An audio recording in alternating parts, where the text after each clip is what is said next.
किती त्रास करून घेणार रे स्वतःला? उगाच मनाला दुसऱ्याने बोललेल्या गोष्टी प्रचंड लावून घेत असतोस आणि मग नकळत त्याच विचारात अडकून पडतोस. हो ना? आता या विचार संकटातून तुझी सुटका करतो बघ. एक गोष्ट ऐक.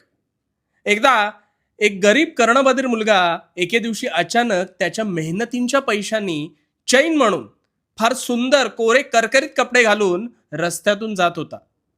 आजूबाजूचे सगळे त्याच्याकडे पाहत होते आणि त्याच्याबद्दल वाच्यता करत होते.